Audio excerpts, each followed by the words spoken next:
What's going on, everybody? Welcome back. So today I want to do a very quick update on the filtration for my 75-gallon reef tank. I have made a couple of changes. We'll go over those changes and why I've made them. But I want to talk real quick about why I document my filtration often. So I recently did an update on the display of the 75-gallon reef tank, and everything's doing quite well. The fish and the coral are all happy. All the inverts are happy. So I like to follow up with a sump update because, I started my channel out as documenting everything so that I can always refer back to it. And 4 years later, I still like to do the same thing. So that's what we're going to do, is document this. And, for anybody else out there that makes YouTube videos or documents their tank and shares it, I think it's important to show your filtration, because you can always, refer back to it if there's any issues, if you have to change equipment or take something out and clean it and the settings get a little funky. It's really good to have a restart point, I guess you could say. And also for people that look at your posts, it gives them a lot of great ideas. I have picked up ideas in the past. For example, when I first started the hobby, I did not know that you could make your own sump. And you guys know me, I have probably made 10 DIY sumps over the past 4 years for my tank alone. And I love it. I think it's the best. So anyway, let's go over everything. I'm still using the same marineland 30-gallon fish tank as a sump. I think it's like 36 inches long, and it's like 15 or 16 inches tall and 12 inches front to back. And it's a really good size. It's the same as a 20 long, but taller. Let's go over the settings on my power head and my return pump. I like to be able to see where they're at in case I have to replace one or clean them. Everything's running fine. The power head has been cleaned recently. The return pump does need to be cleaned within the next month or so. It's been a while, so I gotta take that apart. It's gonna be easy. I just pop this union off here, or I can pop this union off here. I take everything out. I scrub the check valve and I scrub the return pump. I don't soak it anything. I just take it out, get a little bucket of warm water, put everything in it, and just scrub with a toothbrush, put it back in, done. Usually takes me like, 15, 20 minutes. So the return lines are still the same, Herbie method. I did take that gate valve and face it straight towards me. I used to have it facing to the right because the skimmer was over there, so now I have it facing this way. It looks a little better, and it is a little bit easier to tune. I am still using my little DIY sump sock holder.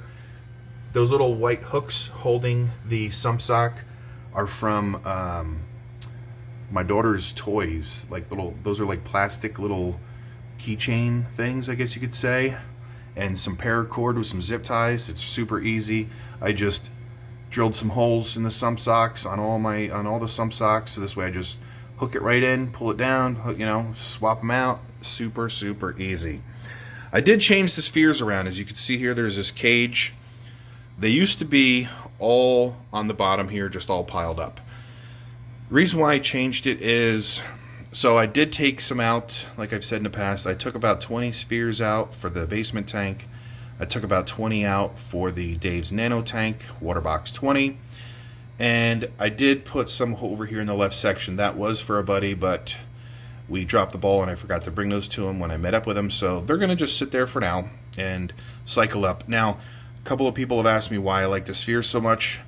I like the spheres because you can do whatever you want with them. You can fill in certain spots. Like if this was one of the big bricks, I could just stand it up, but if I wanted to add it just a little bit more, adding a whole nother brick is tough. So the spheres are pretty cool because you can just do whatever you want with them. I used to have them underneath the skimmer stand and just placed all over the place. So anyway, the cage here, I think this holds exactly 80 spheres.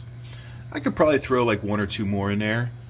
I just wanted to make sure that they were all underwater. Now, the reason I did this is because I wanted the water to flow through the spheres instead of how they are on the bottom, where the water just kind of flows over top of it and a little bit goes down below. This is kind of better for me, I think, because with most filtration, you want the water to flow through it instead of around it. So I just did this. Plus, it makes it a lot easier for, you know, like my maintenance on the sump. I haven't cleaned it in quite a while. You can see that there's some really good beneficial sponges growing on the glass. So I'm not going to clean it. It's not dirty. You guys know me. Everybody always says I have the cleanest sump, but I'm trying to let it get dirty. I see a lot of, I don't remember the name of the snails, but there's a lot of them in here and a lot of good beneficial brittle stars or bristle stars, however you want to say it. So I do maybe want to add a few more rocks in here just for hiding spots for the starfish and place for them to breed. They don't really go crazy for the spheres because they like to hide. So, but anyway, first section's good. I do have this blow through section right here, so the water just goes right through, and it has to be flowing through the spheres in order to get through the sump itself. Now, let's go over the Essence 130 Reef Octopus Skimmer. I almost got rid of this, and the only reason I almost got rid of this is because the color. I'm not really keen on the red and white, you know. It's not my color combination choice, but hey, this is just the way it comes. I'm not going to go crazy and paint everything. It's not worth it. I just set it up and let it run. I do still have the air line running directly outside, so it is sucking in fresh air. And the skimmer's been running really freaking good lately. Like, really good. Look at that. And I have the dial set like that.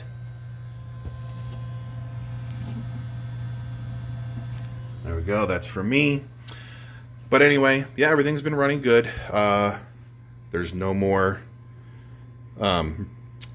reactor here. That's gone. I'm done with that. I haven't been running any type of phosphate remover on this tank for a very long time. It's probably been like 3 months. I'm just doing my weekly water changes. You know, I don't have a huge bioload in the tank, and I am dosing Vibrant weekly, and everything's just been nice and stable. Color of the coral's doing well, so I'm not going to be adding anything else to it.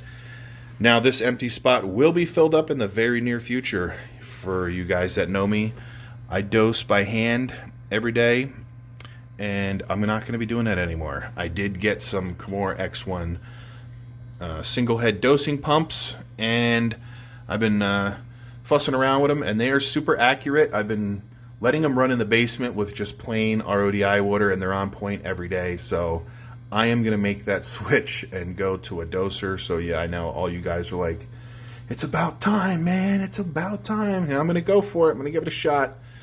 But other than that, I just ordered some more pinky filters. I'm almost out. I love the pinky filter section. You can see it does collect some nasties. I like the water to be polished before it goes into the return section. So that's that. Oh, and the Duetto auto top off is still performing perfectly. So everything's running good. Super simple. That's it. No refugium, no Jecod, no GFO, no carbon, none of that stuff. However, I am going to be getting a UV sterilizer to hook up to this. We will go over that in another video once I get it.